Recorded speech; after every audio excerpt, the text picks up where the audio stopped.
Hello Markham Gardens friends and family, this is Daniel Markham with Markham Gardens. Hey, glad you can join me today. Today I'm meeting you, as you can hear, the chickens are going nuts. The girls do not like the fact that I'm in here in their coop. They are currently trying to lay eggs and trying to do their thing, but I am trying to get some stuff done for them. So anyway, I thought I'd bring you guys along. Hopefully you guys enjoy this. Today, let me just tell you what's happened. So when we moved in here last year, we ended up starting chickens. That's one of the first things we did. We knew we needed a good food source. Sorry guys, I hope you can hear me over them. She is not happy. Let's see if you can. No, you can't really see her. She's a little bit out of the camera, but man, she's just going nuts. So. But anyway, we started off getting chickens. That's one of the first things that we started doing. And basically, we knew that we needed a good food source. I knew I was going to need a good fertilizer source for all of the plant material and stuff that I was going to be planting.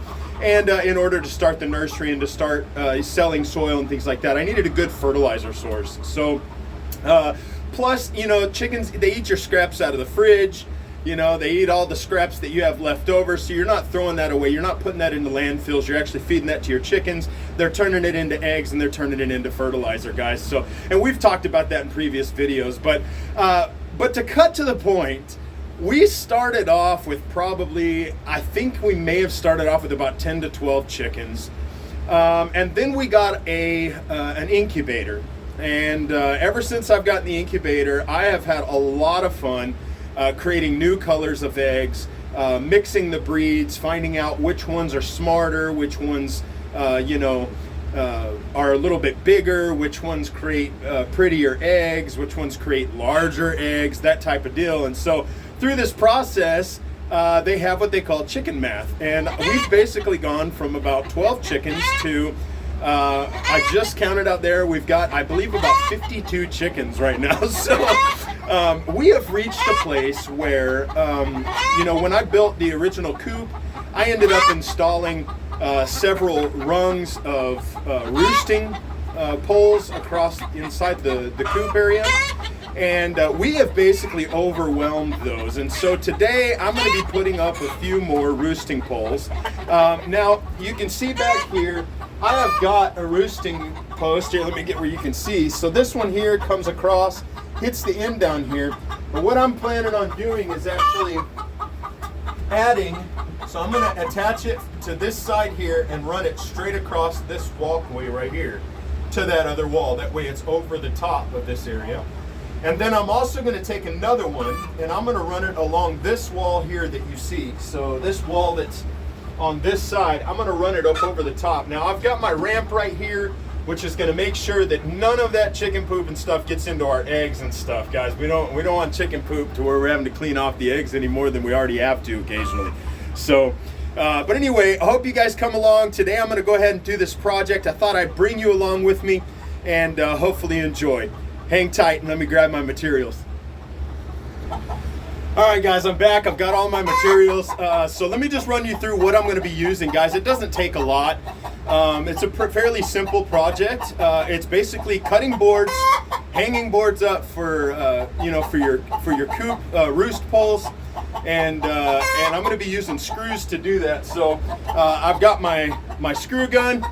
Don't give me crap for Ryobi, guys. This sucker has run and run and run and has never given out. I have had DeWalt's and I've had Milwaukee's that have given up at work, and these Ryobis just keep pumping year after year. So I know I prefer Milwaukee and DeWalt, but guys, I haven't been able to beat the Ryobi. It just keeps going. So anyway, don't give me crap for it. And another Ryobi, guys, the battery powered saw. A lot of people say, I wouldn't let somebody do work for me that was using Ryobi. You know what? Whatever gets the job done, period.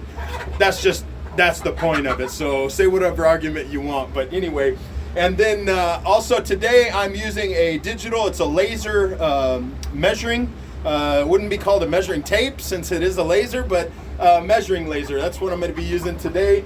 And I've also got my board here. So I'm just using a 2x2. I'm going to cut this down to whatever is needed. 2x2 is just enough. Guys, you really don't want to for chickens because they don't have the ability really to grip. Chickens really, when they walk, they basically are sitting. They're just standing on their legs. They can wrap their toes around stuff, but they really don't have a lot of grip strength. They're not like an eagle or a hawk or something like that is grabbing their prey.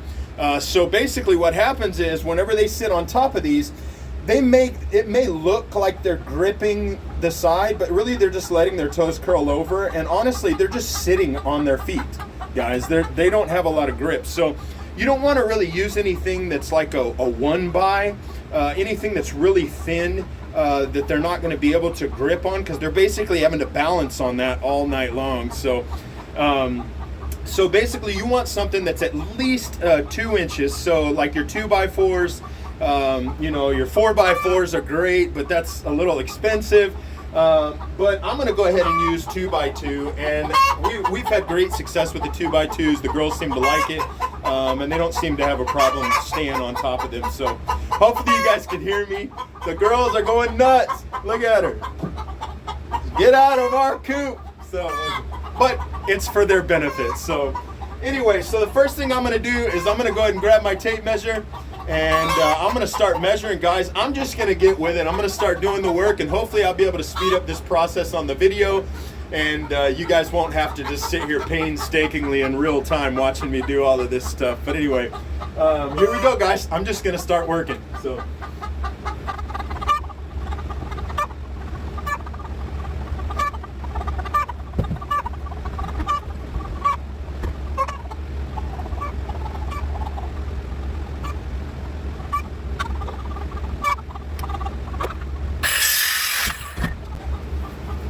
All right, so I've got our first board measured, and gonna go ahead and put that one up. So, and guys, I'm just using screws, guys. I'm just using regular Phillips screws.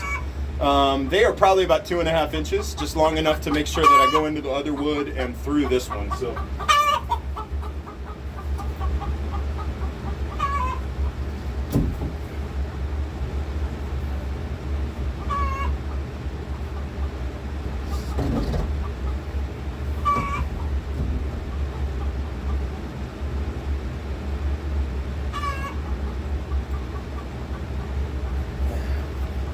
Hoping that the girls will be a lot happier with a few more roosting poles, because basically every single night it's a huge fight. Oh shoot! Every night it's a huge fight. The girls are basically trying to argue and compete for the best roosting spot. So we're gonna see if we can put a fix to that.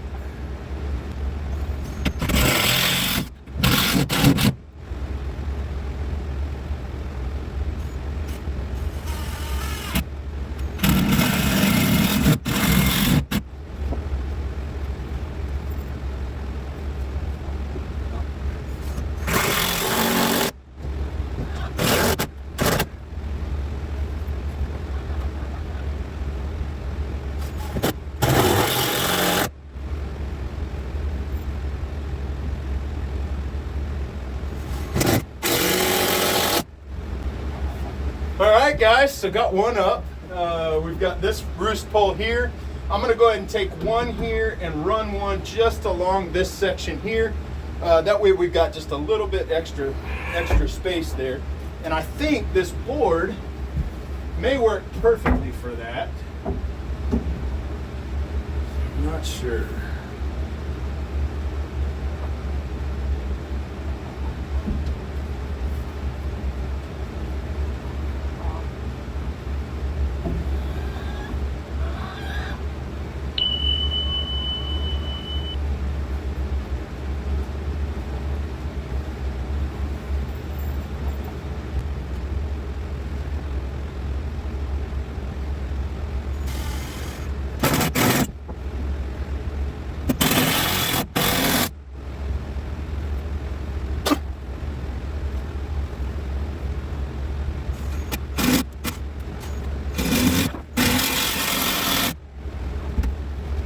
Alright guys, looks like we've got the boards up. Let me go ahead and show you what we've got here. Basically I added 2 pieces.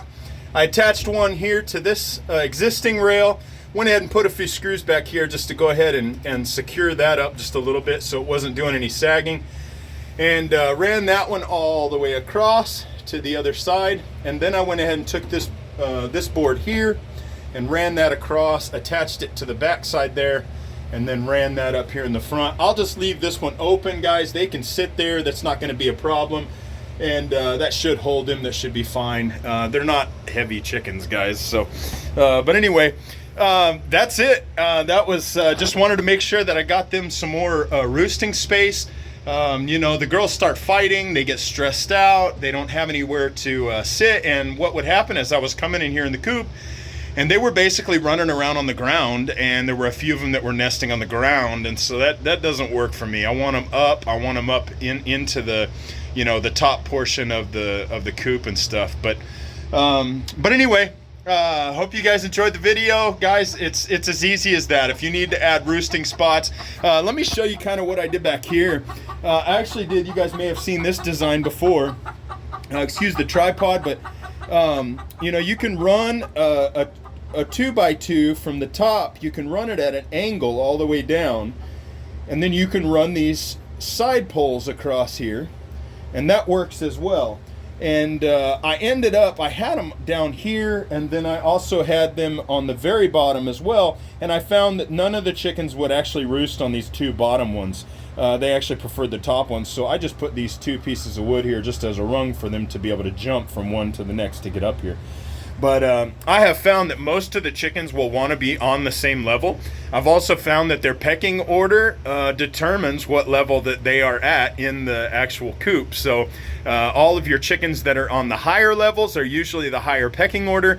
And then as they move their way down, the chickens that are in the lowest you know, elevation in the coop are usually the ones in the lowest pecking order. So that's usually how that works, guys. But anyway, just a quick video. Wanted to bring you guys along with this project, just show you what I was doing today. Not really a DIY type deal. I mean, it's not that difficult to know to put a couple screws and a couple pieces of wood. But anyway, thought you might like to come along, guys. Anyway, thanks for tuning in. If you liked the video, go ahead and give me a like, guys. If you haven't subscribed to the video to see some of these future projects and some of the, you know, some of the stuff that we're going to be doing here at the Markham Gardens, if you would go ahead and subscribe to the channel, and hope to see you guys in the next one. Love you. Shalom under the dome.